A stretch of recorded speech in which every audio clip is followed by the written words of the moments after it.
बिहार की राजनीति में बांकीपुर विधानसभा उपचुनाव अचानक सबसे बड़ी चर्चा बन गया है। वजह सिर्फ चुनाव नहीं है, बल्कि बीजेपी के उम्मीदवार अभिषेक कुमार सिन्हा उर्फ अभिषेक बंटी का नामांकन दाखिल करने के सिर्फ एक दिन बाद ही चुनाव से हट जाना है। बीजेपी ने पहले उन्हें उम्मीदवार बनाया, उन्होंने नामांकन भी भर दिया, लेकिन अगले ही दिन उन्होंने प्रेस कॉन्फ्रेंस करके कहा कि वो पारिवारिक कारणों से चुनाव नहीं लड़ेंगे।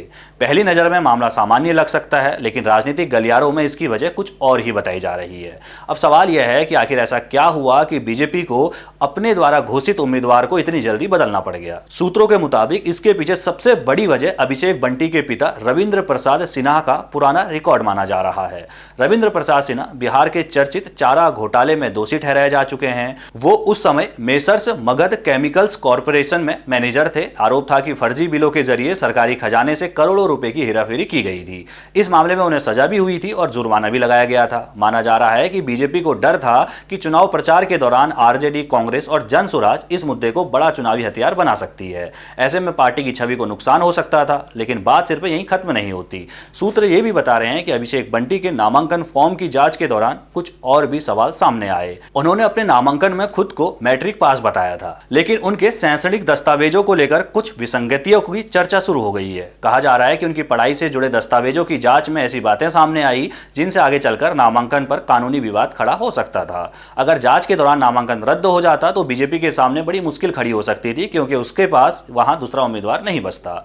ऐसे जोखिम से बचने के लिए पार्टी ने समय रहते उम्मीदवार बदलने का फैसला कर लिया है। यहीं से इस कहानी में एक नया मोड़ आता है। जन स्वराज के संस्थापक और बांकीपुर से उम्मीदवार प्रशांत किशोर की रणनीति की भी खूब चर्चा हो रही है। सूत्रों के अनुसार प्रशांत किशोर की टीम काफी समय से अभिषेक बंटी से जुड़े दस्तावेज इकट्ठा कर रही थी। दावा किया जा रहा है कि उनकी योजना ये थी कि नाम वापसी की आखिरी तारीख निकलने के बाद एक बड़ी प्रेस कॉन्फ्रेंस की जाए और उन दस्तावेजों को सार्वजनिक किया जाए। इसे उनकी टीम के लोग पेपर बम कह रहे थे। अगर ऐसा होता और दस्तावेज सही साबित होते तो अभिषेक बंटी का नामांकन रद्द होने की नौबत आ सकती थी। ऐसी स्थिति में बीजेपी चुनाव से बाहर भी हो सकती थी या फिर किसी निर्दलीय उम्मीदवार का समर्थन करने पर मजबूर हो जाती। हालांकि सूत्रों का दावा है कि यह पूरी रणनीति समय से पहले लीक हो गई। कहा जा रहा है कि जन स्वराज के अंदर से किसी ने यह जानकारी बीजेपी तक पहुंचा दी। इसके बाद बीजेपी ने देर नहीं की और अपने उम्मीदवार का नामांकन वापस करा दिया।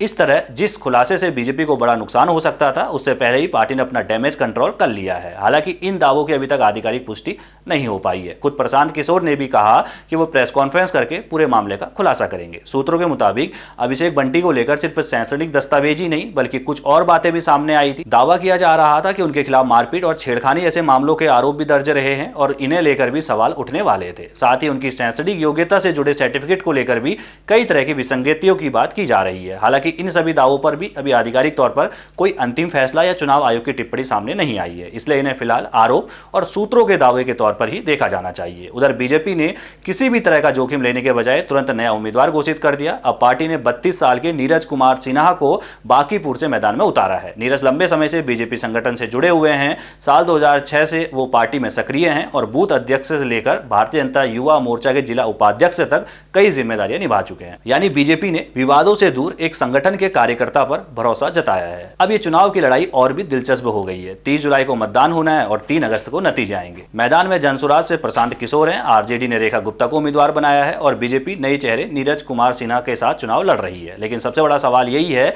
कि अभिषेक बंटी का टिकट सिर्फ पारिवारिक कारणों से वापस हुआ है या फिर इसके पीछे वही वजह है जिनकी चर्चा राजनीतिक गलियारों में हो रही है। इसका जवाब आने वाले दिनों में सामने आ सकता है, खासकर अगर प्रशांत किशोर अपने कथित पेपर बम से जुड़े दस्तावेज सार्वजनिक करते हैं। तब तक इतना जरूर कहा जा सकता है कि बांकीपुर का यह उपचुनाव अब सिर्फ एक सीट का चुनाव नहीं रह गया, बल्कि बिहार की राजनीति की सबसे चर्चित लड़ाइयों में से एक बन चुकी है। आप किस तरह देखते हैं इस रिपोर्ट को? अपनी राय कमेंट में जरूर रखिएगा। बाकी देश दुनिया की सभी खबरों को पहले पाने के लिए बेल आइकन दबाना ना भूलिएगा। नमस्कार।